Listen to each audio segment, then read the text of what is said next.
ओम नमो दुर्गाय नमः। व्यास जी का वन में जाना, नारद जी का मिलना और भगवान विष्णु तथा ब्रह्मा में हुए प्राचीन संवाद का वर्णन करते हुए व्यास जी को देवी की उपासना करने के लिए कहना। तो आइए कथा आरंभ करते हैं। ऋषियों ने पूछा, महाभाग सुत जी, व्यास जी की किस भार्य से सुखदेव जी प्रकट हुए, कैसे उनका आविर्भाव हुआ और वे ऐसे किन गुणों से संपन्न थे जो उन्होंने संहिताओं का भली भांति अध्ययन कर लिया। हे महामते, आपने कहा है सुखदेव जी अयोनिज है, अरणी से उनका प्रकट हुआ है। इन बातों से हमें महान आश्चर्य हो रहा है कि इनका स्पष्टीकरण करने की कृपा कीजिए। सूत जी कहते हैं, प्राचीन समय की बात है, सत्यवती नंदन जी व्यास जी सरस्वती नदी के तट पर विराजमान थे। उनके आश्रम पे 2 गौरैया पक्षी थे। उन्हें देखकर वे आश्चर्य में पड़ गए। उन्होंने देखा कि पक्षी अपने घोंसले में थे। उनका एक सुंदर बच्चा अभी अभी अंडे से बाहर निकला था। उस बच्चे के सभी अंग बड़े सुंदर थे और अभी पांख और रोओं से वह रहित था। दोनों पक्षी उस बच्चे को आहार पहुंचाने के लिए असीम प्रयत्न कर रहे थे। बारंबार दाने ला कर उन्हें बच्चे के मुख में डालना उनका प्रधान कर्तव्य बन गया था। वे आनंद में विफल होकर उस बच्चे के अंगों को अपने अंगों से रगड़ते और प्रेम पूर्वक मुख चुमा करते थे। उन गौरैयों तथा अपने बच्चों में ऐसा अद्भुत प्रेम देखकर व्यास जी ने अपने मन में विचार किया कि जब पक्षी अपने पुत्र की प्राप्ति प्रति इतना स्नेह कर रहे हैं, तब मनुष्यों का संतानों में प्रेम हो, इसमें कौन सी विचित्र बात है, क्योंकि उन्हें तो पुत्रों की सेवा से में पाने की अभिलाषा बनी रहती है। सत्यवती नंदन व्यास जी इस प्रकार के विविध विचारों में उलझ कर उदास हो गए। मन ही मन बहुत कुछ सोच समझ कर बात निश्चित कर ली और मंदराचल पर्वत के निकट चले गए।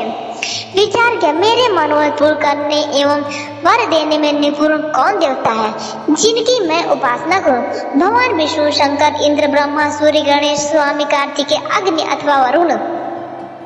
मुझे किनकी उपासना करनी चाहिए?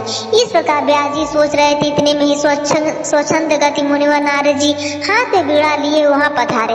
मुनि को देखकर व्यास जी को अपार हर्ष हुआ। उन्होंने पाद और अर्ध प्रदान की समुचित व्यवस्था की, साथ ही कुशल समाचार पूछा। कुशल प्रश्न पूछ लेने के पश्चात मुनिवर नारद जी ने व्यास जी से पूछा, हे दयापन, तुम क्यों इतने चिंतित दिख रहे हो? अपनी चिंता का कारण बताओ। व्यास जी ने कहा, सुना गया है कि पुत्रहीन की गति नहीं होती और मानसिक सुख भी उसे सुलभ नहीं हो सकता, इसलिए मैं बहुत दुखी हूँ और यही चिंता मुझे बार बार बेचैन कर किए डालती है। अब मैं मनोरथ पूर्ण करने वाली किस देवता की उपासना करूं? इस विचार धरा में गोते खा रहा हूँ। इस परिस्थिति में अब आप ही मेरा आश्रय है। हे महर्षि, आप सब कुछ जानने वाले और कृपा के समुद्र हैं। शीघ्र बताने की कृपा कीजिए कि मैं किन देवता के शरण में जाऊं और मुझे पुत्र दे सके। सूत जी का इस प्रकार व्यास जी के पूछने पर महात्मा नारद जी अत्यंत प्रेम पूर्वक उनसे कहने लगे। श्री नारद कहते हैं, महाभाग व्यास जी, तुम इस विषय में जो पूछ रहे हो, ठीक यही प्रश्न मेरे पिताजी ने भगवान श्री हरि से किया था। देवादित्य भगवान जगत के स्वामी है। लक्ष्मी जी उनकी सेवा में उपस्थित रहती है। दिव्य कौस्तुभ मणि उनकी शोभा बढ़ाती हुए शंख चक्र गदा लिए रहते हैं। पीताम्बर धारण करते हैं। 4 भुजाएं हैं। वस्त्र स्थल श्री वत्स का चिन्ह चमकता रहता है। वे चराचर जगत के आश्रयदाता है। जगत गुरु एवं देवताओं के भी देवता है। ऐसे जगत प्रभु भगवान श्री हरि महान तप कर रहे थे। उनकी समाधि लगी थी। यह देखकर मेरे पिता ब्रह्मा जी को बड़ा आश्चर्य हुआ। अतः उन्होंने उन्हें जानने की इच्छा प्रकट की। ब्रह्मा जी बोले, प्रभु आप देवताओं के अध्यक्ष, जगत के स्वामी और भूत भविष्य एवं वर्तमान सभी जीवों के एकमात्र शासक हैं। हे भगवान, फिर आप क्यों तपस्या कर रहे हैं और किस देवता के आराधना में ध्यान मग्न है? मुझे असीम आश्चर्य तो यह हो रहा है कि आप देवेश्वर एवं सारे संसार के आसक्त होते हुए भी समाधि लगाए बैठे हैं। हे प्रभु, आपके नाभि कमल से तो मेरी उत्पत्ति हुई और वह भी अखिल विश्व का रचयिता बन गया। फिर आप किस सर्वसमर्थ पुष्प से बढ़कर कौन विशिष्ट देवता है, उसे बताने की कृपा अवश्य कीजिए। हे जगत प्रभु, मैं तो यही जानता हूँ कि सबके कारण स्वरूप आदि पुरुष परमात्मा आप ही हैं। आप ही सारी शक्तियाँ, आप में सारी शक्तियाँ स्थित है। सृष्टि स्थित और संहार तथा सभी कार्यों के करने वाले आप ही हैं। हे महाराज, आपकी इच्छा से ही मैं इस जगत का रचना करता हूँ। भगवान शंकर भी आपकी आज्ञा पाने पर ही समयानुसार सदा संहार लीला में प्रवृत्त होते हैं। भगवान सूर्य का आकाश में चक्कर लगाना, सुखदायिनी पवन का चलना, अग्नि का चलना और मेघ का वर्षण आदि सभी कार्य आपकी आज्ञा पर ही निर्भर है। मुझे तो महान कौतूहल हो रहा है कि आप किस देवता का ध्यान कर रहे हैं। त्रिलोकी में आपसे बढ़कर किसी देवता को मैंने नहीं देखा। इतना सुव्रत मुझ दास को यह स्पष्ट बताने की कृपा कीजिए, क्योंकि श्रेष्ठ पुरुष किसी बात को छिपाते नहीं। स्मृतियाँ भी यही कहती हैं। ब्रह्मा जी के विनीत वचन सुनकर भगवान श्रीहरि उनसे कहने लगे, ब्राह्मण सावधान होकर सुनो, मैं अपने मन का विचार व्यक्त करता हूँ। देवता दानव मानो यह सब यही जानते हैं कि तुम सृष्टि करते हो, मैं पालन करता हूँ और संकर संहार करते हैं, किंतु फिर भी वेद के परागामी पुरुष अपनी युक्ति से यह सिद्ध करते हैं कि रचने, पालने और संहार करने की यह योग्यता जो हमें मिली है, इसकी अधिष्ठात्री देवी शक्ति है। वे कहते हैं कि संसार में सृष्टि करने के लिए तुम में राजसी शक्ति विचार संचार हुआ है, मुझे सात्विक की शक्ति मिली और रुद्र में तामसिक शक्ति का आविर्भाव हुआ है।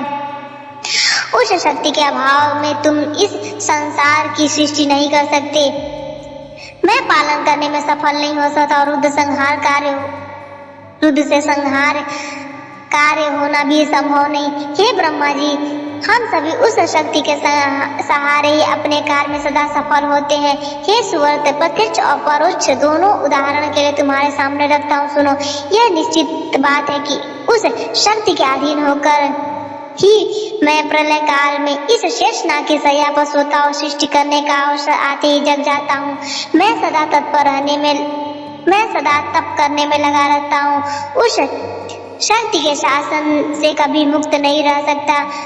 कभी अवसर मिला तो लक्ष्मी के साथ सुखपूर्वक समय बिताने का सौभाग्य प्राप्त होता है। मैं कभी दो दानवों के साथ युद्ध करता हूँ। अखिल जगत को भय पहुँचाने वाले दैत्यों के विकराल शरीर को शांत करना मेरा परम कर्तव्य हो जाता है।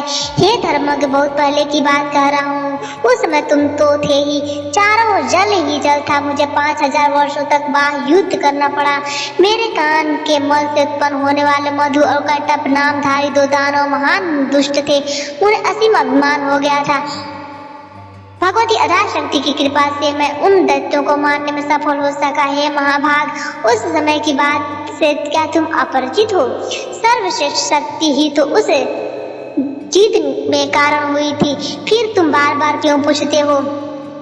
जब सर्वस्व जल ही जल शेष रहता है, उस समय शक्ति की इच्छा के अधीन होकर मैं पुरुष रूप से विचरा करता हूँ। प्रत्येक युग में कच्छप, वराह, नरसिंह और वामन रूप मुझे धारण करने पड़ते हैं। ब्रह्मा जी, प्राचीन समय की बात है, एक बार धनुष की डोरी टूटी और उसके छटके से मेरा मस्तक धड़ से अलग हो गया। तुम बड़े कुशल शिल्पी हो, तुमने घोड़े का मस्तक मेरे धड़ से जोड़ दिया। यह घटना तो तुम्हारे सामने ही घटी थी। तभी से लोग मुझे है शिरा करते हैं। जगत की रचना करने वाले ब्रह्मा जी, तुम इससे अपरिचित नहीं हो। मुझे इस प्रकार से शक्ति के अधीन होकर रहना पड़ता है। उन्हीं भगवती शक्ति का मैं निरंतर ध्यान करता हूँ। हे ब्रह्मा जी, मेरी जानकारी में इन भगवती शक्ति से बढ़कर कोई देवता नहीं। नारद जी कहते हैं, इस गुप्त रहस्य के वक्त भगवान विष्णु और श्रोता ब्रह्मा जी रहे हैं। मुनि व फिर तो पितामह ने वे सभी बातें अक्षरशः मुझे कह सुनाई। तुम यदि अपना पुरुषार्थ सिद्ध करना चाहते हो तो उसी भगवती के चरण कमलों को अपने हृदय में धारण करो। तुम्हारी जो भी अभिलाषाएं हैं वे सभी भगवती जगदम्बा अवश्य पूर्ण कर देगी। सूर्य जी कहते इस प्रकार नारद जी के कहने पर सत्यवती नंदन व्यास जी भगवती चरण कमलों को अपने हृदय में स्थापित करके तपस्या करने के लिए पर्वत पर चले गए। आज की कथा यहीं पर समाप्त होती है।